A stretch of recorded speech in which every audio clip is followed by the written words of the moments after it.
Hello mga bata, Merry Christmas sa inyong lahat. At ako nga pala si Tita Beb. Hindi ko maipakita yung aking mukha sa oras na to kasi hindi ko alam kung paano. So I'm doing the recording para sa bawat isa sa inyo since magkaiba tayo ng oras. Amen?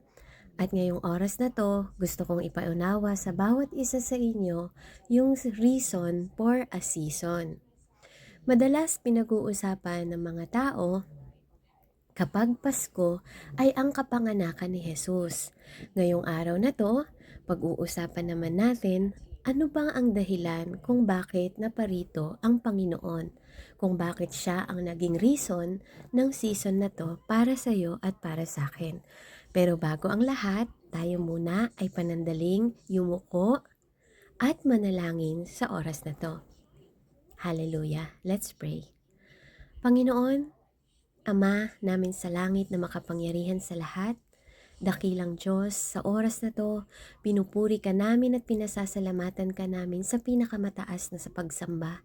Maraming salamat po sa presensya ng mga batang ito na sa murang edad nila, Panginoon, nagtitipon sila para pakinggan, para unawain, at para, Panginoon Lord, hallelujah, i-welcome ang iyong banal na salita sa oras na to. Panginoon, patuloy ko pong itinataas ang bawat buhay ng mga batang ito and even ang sarili ko, Ama. Patawarin mo kami sa aming mga pagkakasala. Linisin mo kami, Panginoon, at baguhin mo kami. Tulungan mo kami at turuan mo kami na makahakbang ayon sa layunin, Panginoon, na gusto mo sa bawat isa sa amin. Ama, tumimo nawa sa puso at isip ng mga batang ito ang aming pag-aaralan sa araw na to. Maging makapangyarihan ang iyong banal na salita sapagkat ang iyong banal na salita ang nagbabago sa puso at isip ng tao. Ama, maitanim nawa sa pinakamatabang lupa ang mensaheng ito at patuloy na malakaran ng mga batang ito habang sila ay lumalaki. At habang sa pagtanda nila, Panginoon, lagi nilang maalala ang dahilan kung bakit ka naparito. Maraming salamat po sa oras na to. Langisan mong aking mga labi at ikaw ang magpahayag sa pamamagitan ng aking mga tinig.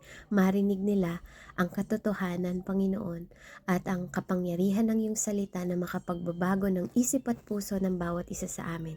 Purihin ka dakilang Ama. We acknowledge you, Holy Spirit. We acknowledge you, God the Father and God the Son. In Jesus' name. Amen. So mostly, maraming tao pinag-uusapan nila ang pagdating, 'di ba? Kung kailan pinanganak, tuwing Pasko, pinanganak si Jesus Christ. Amen. Ngayong araw na 'to, gusto ko naman po sa biyaya ng mensahe, gusto kong maramdaman naman ninyo at malaman ninyong lahat kung ano naman ang dahilan kung bakit nga ba pinanganak si Jesus Christ. Kasi maaaring paulit-ulit nyo nang naririnig na ang Pasko ay ang dahilan ng kapanganakan ni Jesus Christ. Pero ngayong oras na to, pag-uusapan natin ano nga ba ang dahilan bakit dinala si Jesus Christ sa mundong ito. Bakit siya pinako sa krus, bakit siya namatay, at bakit siya dinala sa mundong ito. Ito ay para sa iyo at para sa akin at dahil ito sa pagmamahal ng Diyos Ama sa langit. Amen? Tayo ay magpunta sa Juan 14, basahin natin 1 hanggang 6. Pero yung pinaka main topic natin is yung verse 6 lang. Pero babasahin ko sa inyo ang kwentong ito ng buo. Sabi niya dito sa verse 1, huwag mabagabag ang inyong kalooban. Sumampalataya kayo sa Diyos, sumampalataya din kayo sa akin. Sa bahay ng aking ama ay maraming silid.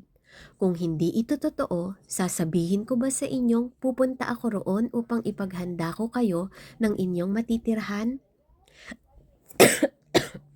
Excuse me po.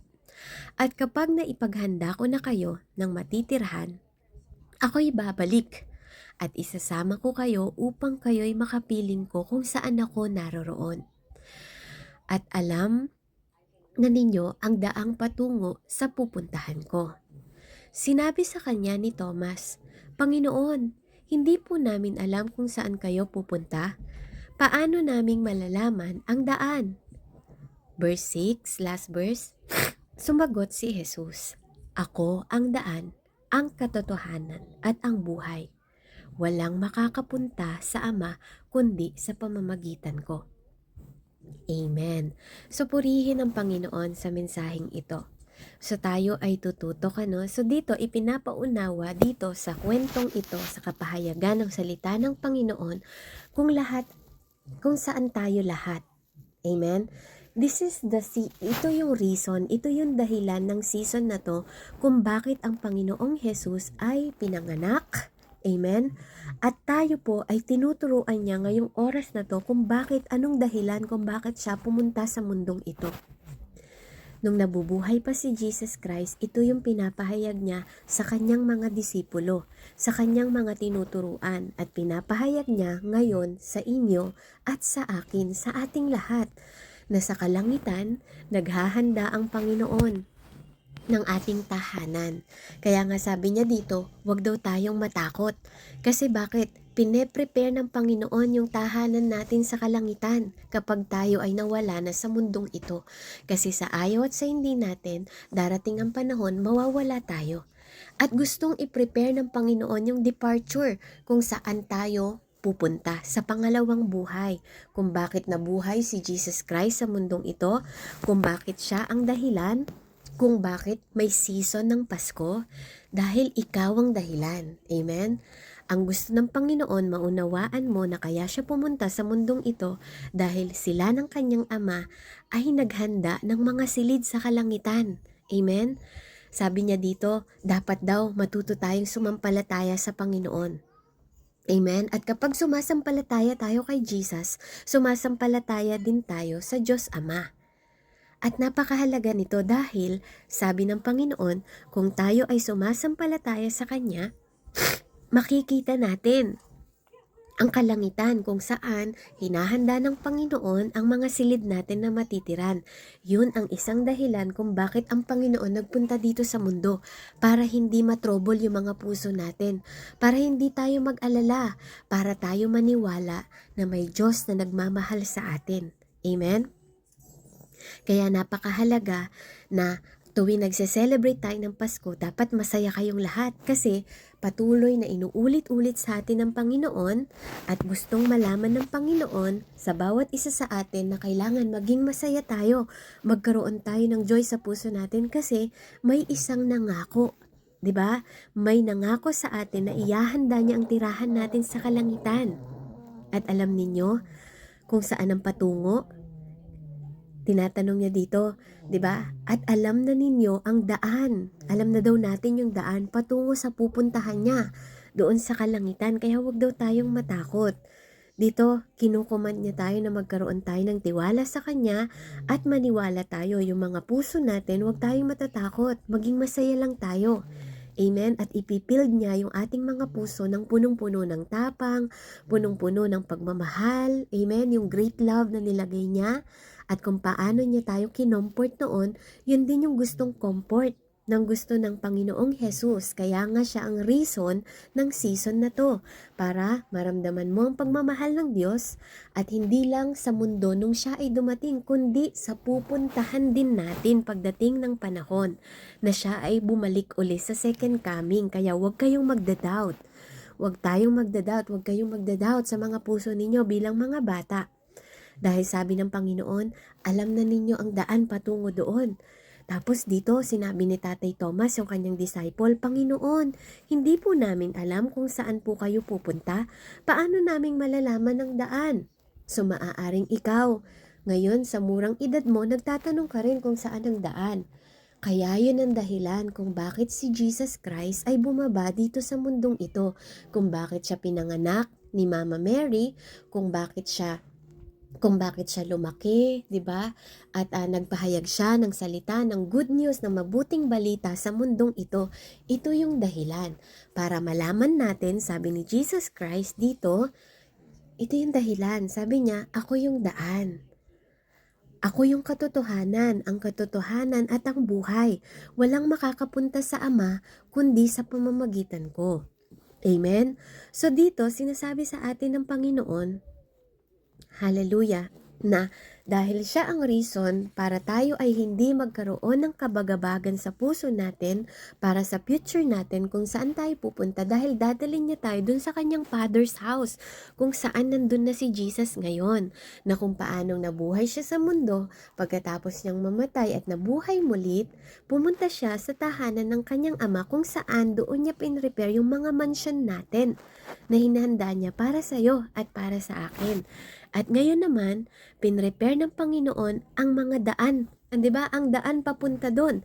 So, kailangan mong malaman na dito, sinasabi ng Panginoon na kung tayo ay mananampalataya sa Kanya, sinasabi ni Jesus dito sa atin, sinoshow niya sa bawat isa sa atin, sa inyong lahat, na siya ang daan. He is the way. 'Di ba?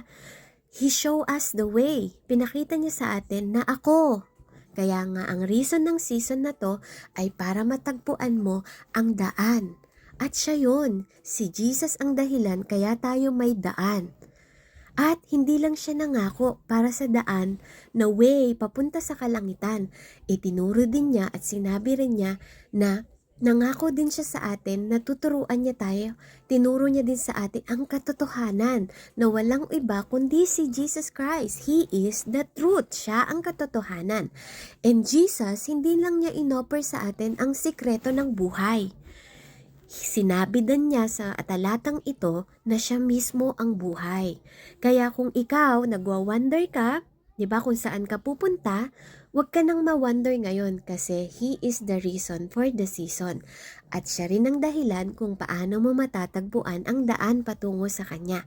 Hindi ka na rin mako-confuse kahit sa murang edad mo. Kasi hindi mo na rin pwedeng sabihin na hindi ko po alam Jesus. Kasi bakit? Sabi ni Lord, Jesus is the truth. So alam mo na ngayon ang katotohanan, kaya walang makapaglilin lang sa'yo o walang makapagsisinungaling sa'yo kahit sa murang edad mo bilang kabataan kung saan ka pupunta, dahil si Jesus Christ mismo ang magsasabi sa'yo ng katotohanan. At sa inside mo, hindi mo iisipin na we are dead, 'di ba? Kung saan tayo pupunta pag namatay na tayo. 'Di ba? Or mamamatay tayo, hindi. Dahil dito sinasabi ni Jesus na I am the life. Jesus is the life, 'di ba? Kaya napakahalaga ng reason ng season na to. Dahil dito pinapaunawa sa atin ng Panginoon na without the way, wala tayong pupuntahan, 'di ba? Kasi kung wala kang nakikitang daan patungo sa langit, saan yung susundan mong daan? Kaya siya yung reason ng daan, 'di ba? Siya yung pinakatulay natin para makapunta sa kalangitan. At kung walang katotohanan, paano mo malalaman? Amen? Kaya dito sinasabi din ng Panginoon na ako ang katotohanan. At kung walang buhay, paano tayo mabubuhay? So kaya dito sinasabi rin ng Panginoon that I am the way. Siya din yung way natin. Kaya we must follow Jesus. We must follow the truth, na kailangan nating paniwalaan ang katotohanan ni Jesus at katotohanan na tayo ay may buhay dahil may pag-asa tayo sa pamamagitan ng ating Panginoon. Dahil sinasabi niya dito sa atin na siya ang reason ng season na to. Kaya kayo mga bata, sa murang edad ninyo, dapat mapahalagahan ninyo ang kahulugan ng Paskong ito. At dapat nagpapasalamat tayo sa Panginoon sa bawat oras, sa bawat panahon. Dapat natututunan din natin ang pagmamahal dahil ito ang pinakita ni Jesus sa atin nung siya ay nabubuhay. At ito yung mga bagay na pinag-aaralan natin ngayon. Kaya sabihin mo sa katabi mo ngayon, kapatid o kaibigan mo, sa kaliwat kanan mo ngayon kung saan ka nakatayo, sabihin mo sa kanya, mahal kita dahil mahal ka ni Jesus at mahal kita bilang kapatid ko. Dahil ang pagmamahal ay nagmumula din sa Panginoon. Tinuruan tayo ni Jesus na magmahal. Kaya nga ang season ng Christmas, ito yung dahilan kung bakit natutunan nating magbigay sa kapwa natin. Kasi dumating si Jesus sa mundong ito para ipakita niya sa atin kung paano magmahal ng kapwa natin. Ito yung mga way na tinuro ng Panginoon sa atin. Ito yung mga way na tinuro niya sa atin para makita natin ang daan patungo sa kalangitan, dahil kung matututo tayong magmahal sa kapwa natin, matututunan din natin ang karakter ni Jesus Christ, kung paano siyang nagmahal, nagpagaling ng mga tao, nagmalasakit sa tao. Ito yung mga katotohanan na binapahayag sa atin ng Panginoon nung siya ay nabubuhay.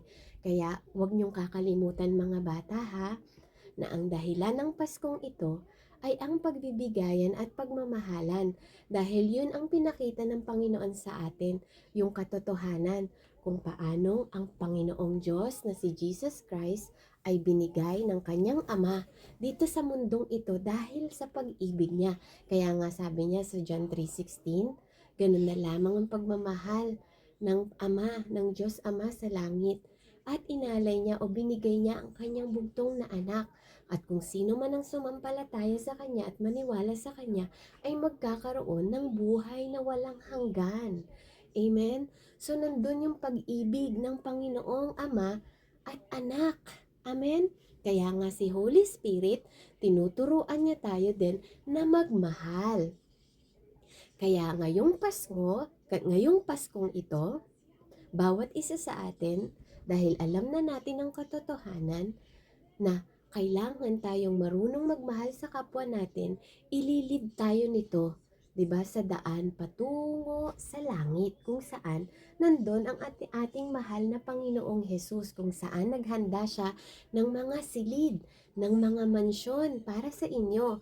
Kaya habang lumalaki kayo, matututo kayong magmahal sa Diyos at magmahal sa kapwa ninyo, upang lagi ninyong matagpuan ang daan, ang katotohanan at ang buhay na walang iba kundi si Jesus! Pwede nyo bang isigaw? Sabay-sabay tayo. Pagbilang ko ng 3, isigaw nyo ng malakas. Jesus! He is the season. He is the reason of the season. Okay? Handa na ba kayo? 1, 2, 3. Jesus! Amen! Purihin ang Panginoon! Palakpakan natin si Jesus Christ, our beloved Lord, our Lord and Savior. Kaya maraming salamat kasi tinuruan tayo ng Panginoon. Amen? At dito, itinuturo niya sa atin na you cannot be troubled dahil God is with you, our Emmanuel. He is the season for the season. Amen? Kaya dahil sa pagmamahal ni Jesus Christ, amen, natagpuan natin ano yung 3 natagpuan natin? Daan, ang katotohanan, at ang buhay. So, Jesus is life. Amen? So, purihin ang Panginoon. Let's thanks the Lord. Magpasalamat tayo sa Kanya ngayong oras na to, dahil sa napakahalagang bagay na nalaman nyo sa oras na to, na hindi kayo dapat matatakot. 'Di ba? Habang kilala nyo si Jesus, bibigyan niya kayo ng comfort. Habang alam nyo at kinikilala nyo si Jesus, kailangan nananampalataya kayo sa Kanya, bibigyan niya kayo lagi ng help, ng tulong, at bibigyan niya kayo ng pag-asa. Amen? Kaya ang Diyos ay lagi nating pupurihin at pasasalamatan. So tayo po ay sama-samang magpasalamat sa ating Diyos na buhay. Hindi patay ang Diyos natin. He is a living God. Amen? So let's pray, mga bata. Purihin ang Panginoon. Maraming salamat po, Panginoong Jesus, na patuloy mong pinapaunawa sa amin na lagi kaming magkaroon ng kagalakan sa aming mga puso, na maging masaya kami dahil, Panginoon, sa piling mo wala pong kamatayan, dahil we have eternal life to those who believe in you at to those who have faith. sa lahat ng maniniwala sa iyo. Kaya maraming salamat po, Panginoon, sa pagmamahal mo sa amin, sa pagpapatawad mo sa amin, Panginoon, at sa pagtuturo mo sa amin na ikaw ang daan, ang katotohanan at ang buhay, na ito ang dahilan kung bakit ka isinilang, bakit ka nabuhay, at bakit mo ipinahayag ang buhay na walang hanggan. Salamat, Panginoon, sa reconciliation na ginawa mo sa iyong Ama para sa bawat isa sa amin. At bilang mga bata, Panginoon, tulungan at turuan mo kami na gabayan sa aming mga buhay habang kami ay lumalaki. Maraming salamat, Panginoon, Lord. Fill them with your Holy Spirit, with the love, Panginoon, na nagmumula sa iyo. In the mighty name of Jesus, I pray. Merry Christmas, everyone! Let's praise Jesus. And everybody say, Amen. Praise the Lord. Thank you so much. Once again, Merry Christmas. Bye.